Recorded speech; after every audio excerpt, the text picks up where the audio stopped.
Sí, despacio. Okay. Muito obrigado pelo convite. Hablo español. Intento ser breve, porque la historia puede ser muy larga, pero un poco a partir de lo que planteaba Bruno, ¿no? Digamos, los movimientos emergentes o los movimientos a partir del 2011 como nuevo paradigma político y los problemas nuevos que plantean, ¿no? Yo solo puedo hablar con cierta seriedad y con cierta experiencia del 15M en España, ¿no? Y precisamente por eso creo que el 15M en España ha sido algo más que un acontecimiento, ha sido un acontecimiento fundador, un acontecimiento constituyente, no ha sido una especie de relámpago, de explosión momentánea que después ha terminado dejando las cosas como estaban o con un reflujo, ¿no? Ha abierto sin duda un proceso de politización masiva, de transformación de las formas de actuación en la esfera pública y de mutación sin duda subjetiva, incluso antropológica, podríamos decir, en el caso de la sociedad española. No hay que olvidar que el 15M se presentó en un principio como un movimiento de respuesta, un movimiento digamos, de resistencia contra los efectos de la austeridad, es decir, de la respuesta que particularmente en la Unión Europea, los gobiernos de la Unión Europea dieron a la crisis sistémica, financiera y económica que se abrió en 2008. En el caso español, quizás se puede hacer un cierto paralelismo limitado con la situación brasileña. Teníamos un gobierno de izquierda, gobierno de Zapatero, que también nació como Zapatero, recordemos que venció gracias en gran medida a una breve insurrección que se produjo después de los atentados del 11 de marzo de 2004, si recuerdan. En esos 3 días antes de las elecciones, el gobierno de Aznar intentó utilizar esos atentados para revalidarse y se produjo un movimiento que no solo por la parte de innovación en las formas políticas, puesto que no había los smartphones, pero se usaron internet y se usaban los mensajes de texto, SMS, y las personas se autoorganizaron para protestar contra las mentiras que estaba divulgando el gobierno de Aznar para volver a ganar las elecciones. Está claro que los atentados tenían una relación con la participación española en la guerra de Irak, junto con Bush, Berlusconi, Blair, y querían negar esa relación. Y la gente no pudo soportar tantas mentiras y en esos 3 días se autoorganizó por primera vez como una especie de smart mob, pero una smart mob realmente que contenía toda la experiencia de las luchas contra la guerra y del movimiento altermundialista, y prácticamente hizo que el desprestigio, digamos, las mentiras del gobierno de Aznar quedaran completamente a la luz, salieran a la luz, y gracias a eso ganó Zapatero. Hay una relación larga entre ese ciclo de protestas y el 15M, pero es una relación subterránea, es una relación de expectativa. Todo el mundo tenía una expectativa de que Zapatero realmente iría a algo más de lo que había sido los límites en términos de democracia, en términos de derechos sociales, en términos de derechos civiles de los gobiernos anteriores, de los gobiernos que todavía tenían la sombra de la dictadura detrás, la sombra de ese poder golpista, terrible, asesino, que podía eliminar la democracia, ¿no?, de una vez por todas. Realmente esa expectativa con Zapatero se mantuvo en esos 8 años, pero obviamente con un nivel de frustración ese nivel de frustración o ese nivel de desilusión llegó a su límite cuando el propio Zapatero en 2010, después de decir la noche antes, la noche después de decir que no iba a aceptar ninguna medida de austeridad económica, no iba a cortar las pensiones para los viejos, no iba a hacer recortes en sanidad, pues esa misma noche le llamaron del Fondo Monetario Internacional, de la Comisión Europea, Obama también le llamó, y al día siguiente anunció esas medidas. Es decir, se llama técnicamente un harakiri, un seppuku en directo. Eso creó algo muy importante para entender el ciclo que se abre con el 15M en España, que es un vacío político. Un vacío político, puesto que durante un año después de ese suicidio absurdo del propio Zapatero, que en vez de dimitir e intentar reconstituir una fuerza política contraria a la austeridad, asumió el deber sagrado de cumplir la austeridad y destruyó el proyecto de los socialistas realmente. Obviamente la derecha estaba enmarcada por todo el periodo de Aznar, la izquierda era totalmente incapaz de conectar no solo con esa nueva forma de movimiento, digamos, emergente, distribuida, que utiliza Internet y que, por así decirlo, genera multitudes o multiplicidades políticas a partir de la cooperación que se da en las redes, era incapaz de entenderlo, era incapaz de estar incluso presente, y entonces hubo ese vacío político. También los movimientos más tradicionales, incluso a los que yo pertenecía, movimientos más autónomos, ¿no?, vinculados a centros sociales ocupados, a los movimientos contra la precariedad, sobre todo de jóvenes y inmigrantes, ¿no?, que habían organizado las luchas europeas como el Euro May Day y otro tipo de iniciativas junto con ciudades de Italia, Francia, Alemania, tampoco fueron capaces de conectar con esa frustración. Ese vacío permitió precisamente esa incapacidad de ocupar el espacio político en ese vacío por fuerzas ya constituidas, permitió que justamente surgiera lo nuevo. Y el 15M no surge como una iniciativa de una parte de la izquierda o de la vieja izquierda, no. En gran medida, y viendo después las estadísticas, el 15M surge de, por así decirlo, sobre todo como fuerza de vanguardia, la gente más joven que estudiaba y trabajaba, que veía cómo en esos 8 años el proyecto de emancipación que buscaban había sido destruido y que las promesas de ascenso social, de relación entre unos estudios que ya estaban marcados por la precariedad económica, mucha gente que estaba trabajando y estudiando al mismo tiempo, que incluso se estaba endeudando para poder estudiar, veía cómo todo ese proyecto era destruido sin mayor explicación, por una pura lógica financiera, ¿no? Y esa fue la gente que lanzó la convocatoria del 15M utilizando Facebook, a partir de una experiencia no marcada ideológicamente, con un lenguaje, una sintaxis, un léxico que no era ni el de los movimientos ni el de la izquierda tradicional.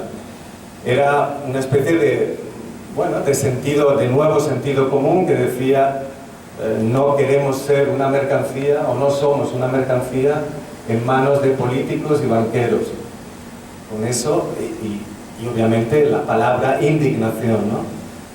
Y eso fue lo que prendió a través de las redes como una especie de nuevo sentido común que nacía de una experiencia, ¿cómo decirlo?, normal, plebeya, no una experiencia mediada por la teoría, mediada por ideología o mediada por un cálculo político. Y justamente ocupar ese vacío permitió que la difusión de esa indignación fuera a una velocidad increíble. A una velocidad increíble desde el mes de marzo, febrero, que se lanza la convocatoria hasta mayo, ¿no? Y eso provoca pues, una explosión que sucesivamente encadena otros acontecimientos. La propia manifestación del 15 de mayo fueron 60 manifestaciones en toda España, en ciudades grandes y pequeñas. Fue una cosa increíble, pero eso fue también ocasión para que alguna gente en Madrid, muy poca gente, 40 personas, decidieran permanecer en la Puerta del Sol de Madrid, porque no podía limitarse a esa manifestación, tenía que continuar. Pero esa gente ya era consciente de que digamos, la época de las redes o la época de la tecnopolítica permitía que minorías activas, que minorías indignadas pudieran comunicar, pudieran afectar a grandes sectores de la población que ni siquiera estaban politizados. Y utilizar justamente la capacidad, la autonomía de los medios, el hecho de que con un celular, haciendo streaming a través de Facebook, Twitter, una minoría puede estar comunicando, afectando, dialogando con millones de personas, ¿no? Entonces ellos ocuparon la Puerta del Sol, eran 40, decidieron aquí nos quedamos, era una semana antes de las elecciones municipales y regionales en España y querían permanecer ahí pues una semana. Ahora bien, ellos se preocuparon de tener un laptop haciendo streaming de todo lo que pasaba. Y ellos fueron despechados, fueron desalojados, y eso provocó una reproducción, una repetición del acontecimiento de indignación. Pero además ya rompió cualquier tipo de ambigüedad con respecto a la necesidad de ocupar las calles, de hacer asambleas, y fue el verdadero comienzo del 15M. Es decir, el comienzo del 15M fue un acto de desobediencia civil de una minoría que al mismo tiempo estaba conectada con millones de personas, con millones de individuos y singularidades. Yo creo que esta forma del movimiento, esta forma de constitución de un sujeto, de una esfera pública completamente distinta de la izquierda tradicional, pero también de la de los movimientos autónomos o de extrema izquierda, se gesta ahí. 2, 3 días después de lo que sucedió en Sol, tenemos repeticiones de esa ocupación y también del aprovechamiento de la represión para ganar más legitimidad y ganar más fuerza. Es lo que se llama el efecto Streisand, ¿no? Por Barbara Streisand, que quiso ocultar que tenía una casa maravillosa en una zona protegida, quiso denunciar al fotógrafo, y el fotógrafo publicó las fotos en internet, y Barbara Streisand consiguió lo contrario que quería, que todo el mundo supiera que tenía una casa en una zona protegida. A partir de una mirada tecnopolítica, la represión puede ser utilizada para justamente ganar legitimidad, para constituirse como un sujeto político que afecta de manera que no es la tradicional, afecta visualmente, afecta con palabras y signos a través de las redes a grandes mayorías sociales. Es decir, que puede conquistar una hegemonía en la sociedad en un periodo determinado, ¿no? Y es lo que sucedió. Las redes permiten la simultaneidad de la comunicación entre puntos totalmente separados, y las plazas se ocuparon en cuestión de pocos días en toda España. Lo que sucedió en Sol fue reproducido singularmente en toda España, ¿no? Entonces ahí tenemos justamente un modelo de ocupación, de comunicación, de producción, de subjetividad entre personas que en primer lugar no estaban politizadas, en segundo lugar hablan en primera persona, es decir, hablan como individuos, no hablan como portavoz de un partido, de una ideología, y en tercer lugar que actúan tanto en la calle como en las redes, es decir, que tenemos lo que luego pues, hemos intentado llamar una especie de esfera pública o esfera política multicapa, ¿no? Multinivel, donde tienes las redes, distintas redes como Facebook, Twitter, pero también las plazas, pero no en una relación que era la relación de separación que existía previamente, ¿no? En el periodo del llamado ciberactivismo,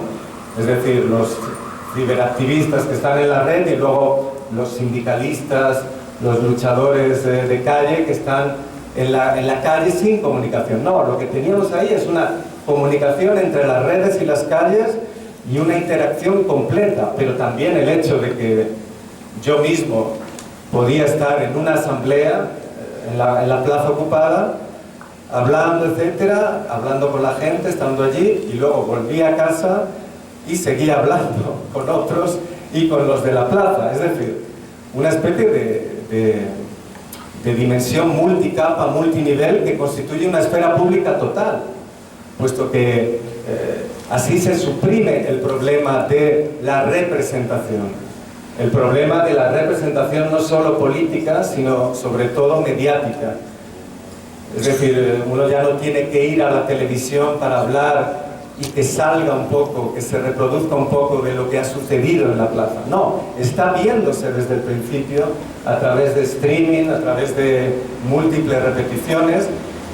Las asambleas de Sol se transmitían por streaming, no tenían ningún elemento de secreto, ningún elemento de miedo a la represión, puesto que ante la represión se decía transparencia total, que todo el mundo vea que aquí se está hablando de política, de democracia, de recuperar la democracia, de recuperar la dignidad, y si reprimen demostrarán que justamente no quieren la democracia ni pueden defenderla, ¿no?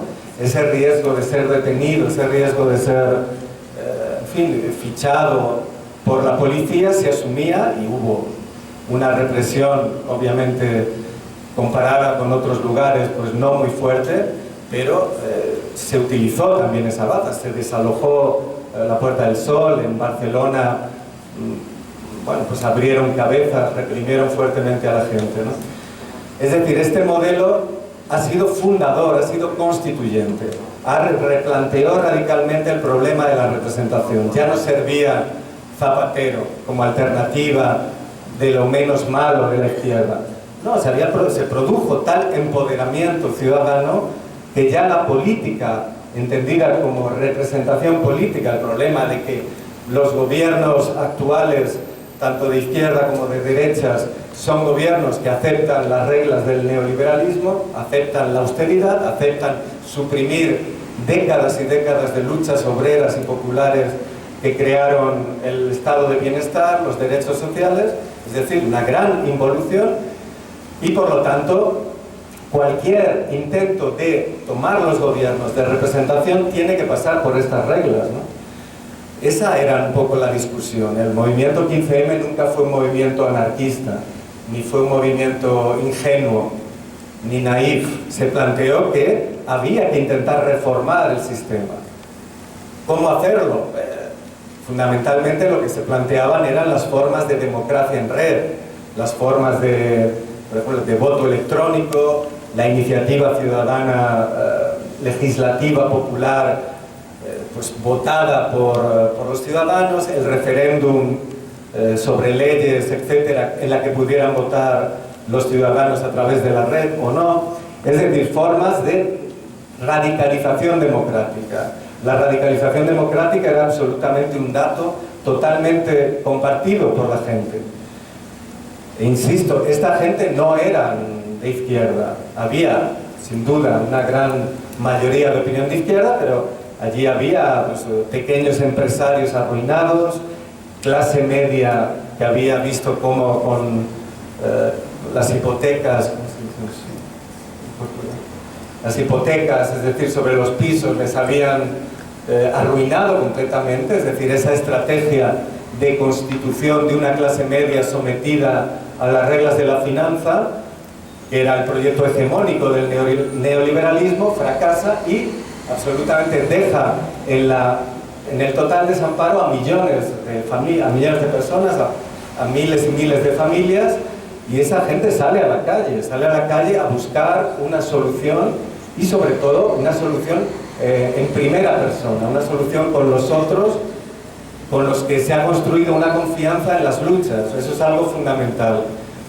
La constitución de la esfera pública del 15M es un atravesamiento de las fronteras que separan a la gente, las fronteras de clase, también las fronteras de raza, fronteras de género, no de una manera utópica, sino de una manera como un proceso que parte de una confianza que se ha creado en estar allí, en las redes, y en haber recibido esos afectos que se habían creado. Era muy importante que la gente que no se conocía, individuos que no se conocían, que estaban uno junto a otro, construían una confianza, un redescubrimiento del otro, ¿no? Del otro como alguno que no es hostil, como alguien que ha demostrado que está contigo en la lucha y que puede, y que es un hermano, un compañero, ¿no? Esa nueva fraternidad creada por el 15M se difundió como un estilo político. Ya no era compañero, compañera, camarada, camarada. Es decir, esos estilos de identidad política que siempre terminan generando un nuevo sectarismo o una nueva vanguardia. No, era una fraternidad en la que cualquiera, la política de cualquiera, es un dato no inicial, sino un dato fundador, constituyente, ¿no? Es decir, esa dimensión constituyente ponía muy difícil el problema de cómo salir de la austeridad, es decir, cómo derrotar a los gobiernos, al sistema de partidos que en el caso español era analizado como una mafia, ¿no? Una mafia que desde la reinstauración de la democracia había estado monopolizando la representación, robando para reproducir sus estructuras de poder y finalmente claudicando, rindiéndose completamente, vendiendo a la ciudadanía ante los mercados financieros.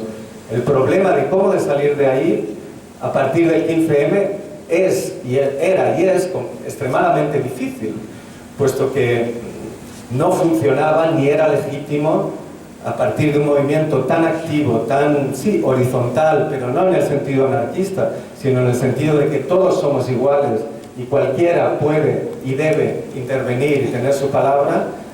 A partir de ahí, ¿cómo resolver la cuestión de derrocar a los gobiernos? Porque es el primer problema, la dimensión destituyente, no ya constituyente, sino la destituyente. ¿Cómo echamos, en este caso, a Zapatero primero, que ya estaba muerto, y luego a Rajoy, al Partido Popular, a través de una insurrección permanente, a través de... Recordad que en el caso español se produjeron varios intentos de insurrección simbólica, pero sí de un movimiento de desobediencia civil que se pudiera extender en todas las ciudades y que terminara obligando al gobierno a dimitir.